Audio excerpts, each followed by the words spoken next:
Hello, beautiful humans. This is Leashia from Ethical Wellness Programs, and you are listening to the Heal in Motherhood podcast, the show that combines the science of the mind-body connection and trauma research, along with spiritual teachings and practical tools to help women heal their lives from the inside out and reclaim their inner goddess, while showing up as the person, parent, and partner they came here to be. If you like what you hear on today's show, please don't forget to leave us a review on the iTunes podcast app so that we can grow our community and impact as many women's lives as possible. Hello, beautiful mamas. I have a special episode for you this week.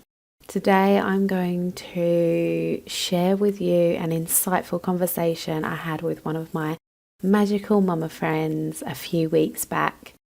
In this episode, Steph interviews me on all things healing, emotional wellness and motherhood.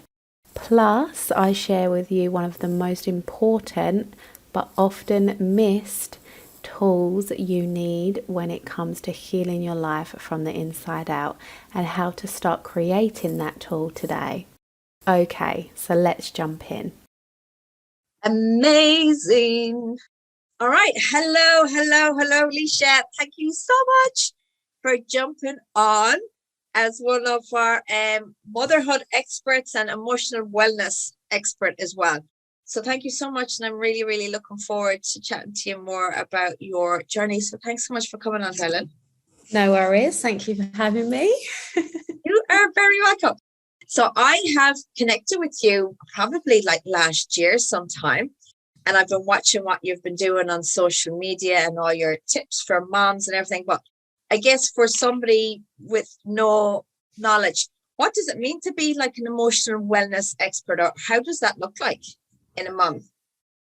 So I decided to focus on emotional wellness for mums because that was a big part of my journey. And I guess growing up, I think we're all sent this message that it's not okay to feel your feelings. You know, no one likes an angry little girl, or don't be a crybaby, or feelings and our emotions, no fault on our parents, and we might do it ourselves as parents as well, are often dismissed a lot as children. And this creates this society that we live in, which is you got to be strong, and you know it's weak to be seen crying, and it's celebrated in our culture to be strong and to have all your shit together. And I feel like when you come into that motherhood journey and any transition in life, really, even my motherhood transition and my business transition both brought up a lot of beliefs and emotions and, you know, those feelings of not good enough. Yeah, absolutely. You know, am I cut out to be a good parent? All those emotions that we've suppressed for so long, when we go for a transition or a change, they all come rushing to the surface. And so many women get diagnosed with postnatal depression, anxiety. We have mum guilt, we have shame, and all these things I feel like are really triggered in motherhood, because also not only do we have that side of the coin, but we also have our children that also trigger us as well. Yeah, exactly. And there's both sides. And it's funny that you brought that up. You know, when we were growing up, it was like, sit down, be quiet. Kids should be seen and not heard, you know, and as well, like, don't make noise. Don't be angry. What are you angry for? You know, don't be crying. Don't be a crybaby. So it's all this conditioning, again, from, I guess, generational stuff, right? Because it's learned behaviour from our grandparents and so on.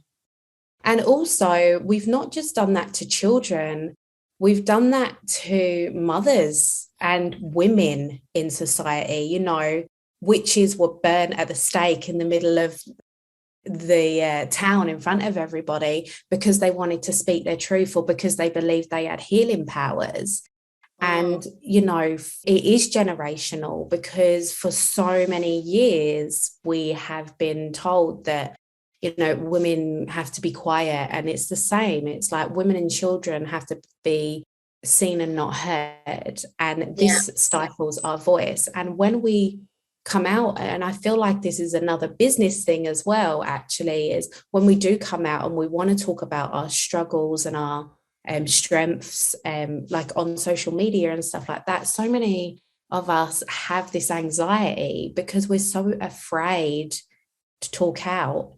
And I just feel like that has come, it is so generational, and I help women break those patterns, those generational patterns. Because, well, I guess as well, we've been conditioned to not take up space, right? Yeah, you know, don't get rock on with the that. boat. Moms have been doing this for centuries. This is nothing special about you. Why can't you do it? Stop making a scene. Just get on with it. You know, everybody's been doing this since the beginning of time. And then it's like, you have to be strong as well as a mom, because you're juggling the kids and then you're looking after housework. But now I'm finding, like, you know, people don't have that village of support because a lot of people are nomadic at the moment. You know, they're not living where they were brought up or in their little communities as well. So it's absolutely huge. It just has this huge ripple effect. Yeah, I feel like so many mothers feel isolated on their motherhood journey. And, you know, I'm living in Australia where I don't live near family. It's just me and my partner. Also, I did have a very close person that I was close friends with, and we had kids at the same time, but our values were so different and our parenting was so different that actually it broke our friendship because we were so on different ends of the spectrum. That was another person that I thought I had and could rely on, and then you don't have that person. And I feel like motherhood can be so isolating, and you do feel like you're the only person that's ever been a mum, and you don't realize until you become a mum how life-changing the journey is. Like you said before, people think, oh, it's normal, it's natural, every mum's maternal, and mums should always love their kids. And we've got these societal ideals that all mums have got to love their kids unconditionally, and we're always going to be the nice parent, and, you know, we're never going to be angry or shout at our kids, and that's really frowned upon as well. And there's just so many expectations on women and mothers, that it's overwhelming, and people are getting stuck and they're not enjoying their motherhood journey as much as they could be because all of those expectations, we have our expectations of what we think we should be doing. We've got the expectations that what other people have on us and society has put on us, and our culture, maybe religion, you know, it's just such a massive topic. And I feel like at the core of it all really is emotional wellness and how we have processed our past, letting go of all of those things. It's not easy to do that on your own. You know, healing is not a journey you should go on alone, even though you're the only one who can heal yourself. I do believe that, but I think support needs to be there. And also, like you said, the village to help women feel heard, feel seen, and be supported by other mums that get it, you know? And I feel as well sometimes that there's too much information out there, right? So moms aren't trusting themselves anymore. They're looking around going, oh, you should, you know, someone saying you should do this and you should be doing this. And what about this? And breastfeed and bottle fed and sleeping and all these things that it's very, very overwhelming. And I think that moms are losing trust in themselves and their own intuition and their knowing for their kids because of fear, again, of judgment or ridicule or too many experts, you know? everyone has got an opinion when you're a new mom. Everyone tells you how it should be done. I find that. Yeah, I feel that's definitely true. And I feel like in some ways that is a blessing to not have children near your parents and things, because you don't actually have to deal with that on top of everything else that you're already dealing with. You don't have to deal with, you know, other people's opinions on what it is you should and shouldn't be doing. And I love how you spoke about the intuition part, because that is one of the biggest parts that I help women do, is tap back into that intuition, because only you know what's good for your family, only you know what's good for your body, and only you know what's good for you.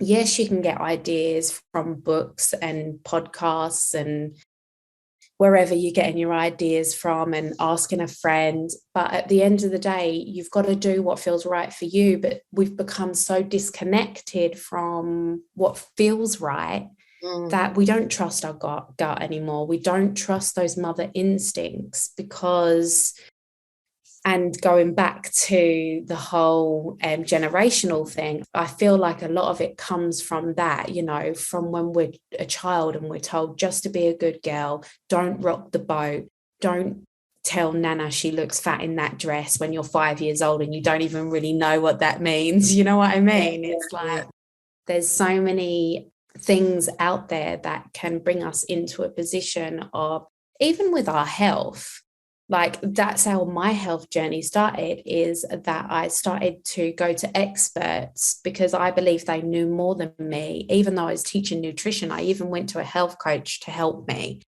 And it was like I stopped trusting my body and letting my body signal to me what it needed. And I started to just look outside for external validations and what I should be doing, instead of doing what feels good.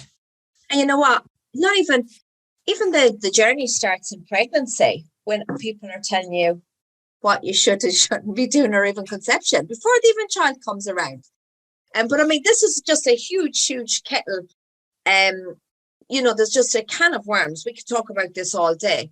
But what I really would love to give is maybe some people that are watching this, some like tips or tricks or some tools that they could go away with. So who would be like, who do you help? You know, I know you help moms, but kind of what does your typical person say, right, I have these problems, I need Leashia? You know, how? Again, I'm not trying to help me help everyone. No, it's a good question. It's a good question. I feel like if you're a mum and you are finding yourself just constantly emotionally reactive, especially towards your children, and you want to, you know, you're always stressed out, you're always frustrated and angry, and you're just not really enjoying the mum journey, it feels hard and it feels heavy. And that's all of us at some point. Yeah, I was going to say, I think everybody can relate to that. Everybody can relate to that, right? But how do we be kinder to our kids? How do we feeling triggered by our children's behaviours? And yes, like we've said, the journey can feel heavy and it can feel hard at moments, but it doesn't have to. And we've become so conditioned to believe that it's got to be exhausting and it's got to be hard and our kids are annoying the shit out of us. But all of these things are ours. There are triggers and there are problems. And it's our perception, right? And it's the way that we react to things around us. Yeah. So everything really does come back to those perceptions and those beliefs that we have created in childhood. Okay. So if I'm stressed and angry and frustrated, and we have our moments and we have our days, nobody's perfect, right? We're always just trying to be the best version of ourselves. But there's days that we get triggered or activated, whatever you want to call it. So what would I do in that situation? Not, something that I would do, and I don't even know if you teach this or whatever, is, breath work or deep breaths or to calm the nervous system. Is that something that you do? And have you got something like kind of like a quick sort of like snap out of it, decompress if you're losing your shit? Yes, I love that term, losing your shit. I think I'm going to call my next freebie losing your shit. So yes, I love how you pointed that out. And everything, when I'm talking about childhood stuff, we are talking about the nervous system. So that is what I teach in my programs, is I teach mums how to regulate their nervous system, but also how to manage their emotions as well. So we go really deep into that. But the first layer of learning to regulate your nervous system, which is very helpful, and breath work and stuff is helpful, but for some people that doesn't work in the moment either.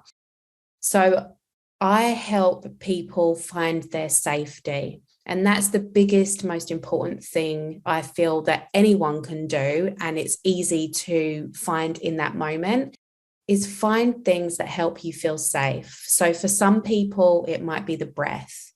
For me to feel safe, if I'm feeling super triggered, I will turn away from my child and I just place my hand on my heart and I'll close my eyes and I'll just start doing the deep breaths. But the hand has to be on the heart. That anchors me into my body. And I just repeat, I am safe. I am calm. I am grounded. I am safe. I love that. I am calm. I am grounded. And you can do this with your like eyes a huge open. connection there. As soon as I touch my heart, as soon as I just I'm did saying that to my body, I'm safe. I feel I feel calm already. That's a huge difference, just placing your hand there and being mindful about that instead of at the sink going, oh. Sometimes our breath can activate us. So the in breath is our activation and the out breath is the deactivation. It's I didn't know that. So it's the masculine energy and the feminine energy, and it comes together and it's balanced. But that's why sometimes, especially if you're an anxious person, the breath doesn't calm you, it activates you. So for some people, safety and breath doesn't work, and that's what I do with people, is I help them. Everyone's so different and it's so unique. And I can always pop a little meditation. I've got a little meditation that will help you find your sense of calm, because some people don't feel safe inside their body. So for some people, it will be that safety is looking at something outside of themselves to start off with, or it might be like tapping on their wrist or stroking on their arm. Safety doesn't have to be in our body, because some people don't feel safe in their body, especially if they've been through trauma. So it might be like holding a cup. With some hot water. How would somebody find out then what their safety anchor is? Or is this a whole experience and something that you go through with your coaching? Or is there kind of little tips or things that you say, hey, well, these are kind of like the main ones, and this is how you would feel? And I know there's loads of stuff to go into, but this is very, very interesting, because people might assume that, safety comes from your body, but you're right, it's not. If they have been through trauma, it's outside of them. Like sometimes if I've been out shopping, because I find shopping quite overwhelming because of the lights and all the everything going on. If I come home and I feel drained, so if I feel drained, I know that my system's been in overwhelm because I'm feeling really exhausted. I go into my bed, because that's a safe place for me, and I get under my quilt covers. I place my hands on my heart and I just repeat, I am safe, I am home, I am safe, I am home. And I do that for 5 minutes, and literally I will get back out of bed and I'm just normal, the exhaustion's gone, and I feel great because I've rebalanced my nervous system. But what a lot of people are doing is they're not rebalancing their nervous system, and they're just going around in the flight, fight, freeze mode, and they're not switching back into safety. So that's why I feel like this is so missed in the healing world. but it's the most important thing. If you can't create safety first, then how are you going to process all your trauma? You're just going to activate your system even more. Like, it's overwhelming. Yeah. So how And I I would guess, say, yeah, when you're in that kind of like fight or flight as well, anything can tip you over the edge. You come in the door and you're stressed, and one of the kids asks you something and you just go snap. Do you know what I mean? Like, yeah. you haven't healed yourself. Yeah, okay, So a brilliant. beautiful practice is to, before you come in the front door, is sit in the car and do your safety practice. So, and this is what I do with my clients, is we develop what we call a safety practice. And it's something that you can practice wherever you are so that you can always return to safety. And like I said, for some people, it's a mantra. Some people, it's the breath. Some people, it's a place inside the body or a kinesthetic anchor, like we did with the heart. It might be a place. So how to find that is actually asking yourself that question, because you There you go. already know. You don't Intuition. Your need me body, to tell you. your body already knows. Your body is wisdom. Yes. Your body knows. So I've got a special meditation that I'm happy to click on the link under here. Let me know. I can send it. You can send it out in an email as a freebie or whatever. Yeah. And it helps you go through the body and see if you feel safe inside the body. And if you don't feel safe inside the body, then you can start to look around you for other things that might help you feel safe. Fantastic. Just in regards to, I know you work predominantly with moms. What about if kids as well have this like nervous tension? Is this the same sort of like tools that moms teach their kids and they can do together? Is that something that is one of the benefits, I guess? So you've got the regulation of your own nervous system, which is self-regulation, which is why it's so important, because if you are unregulated, you can unregulate your child. So we co-regulate. So you can't fake safety, okay? So I can sit there and say to my child, oh, it's okay. And I can have a nice soft voice and tell my child she's going to be okay. But if my nervous system is going ding, ding, ding, ding, ding, ding, ding, ding, ding, ding, ding, my child is not going to feel safe because she can co-regulate to my nervous system. Yeah.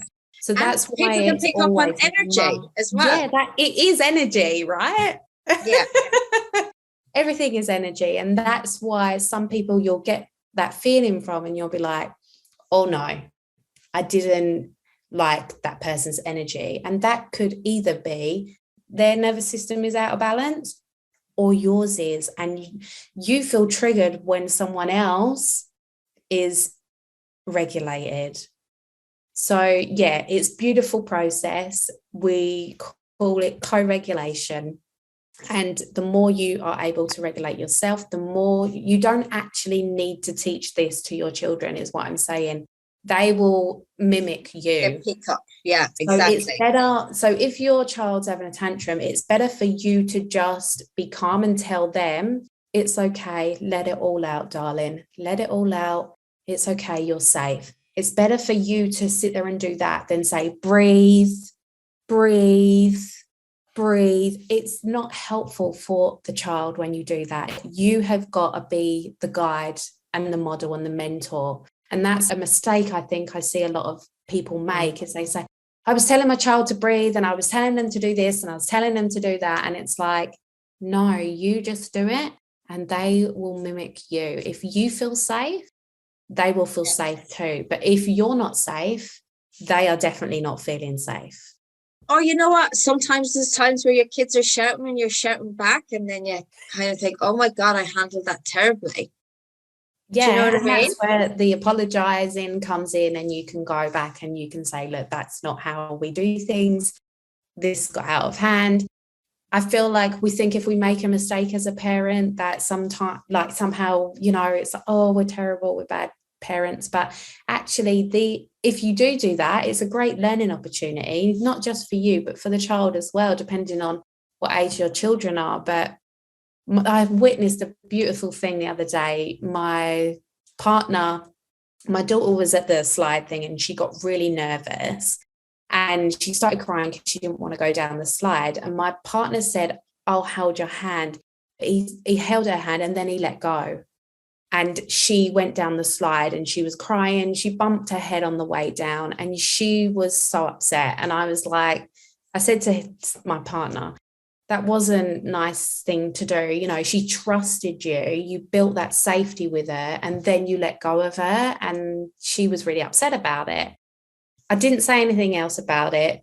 We moved on. But he went over. We were sitting at the table and he went over and he said, he got down at her level and he said, B, I'm so sorry that I let go of your hand. That wasn't nice of Daddy to do. I'm really sorry. And he apologized to her. My heart was just like, oh my God.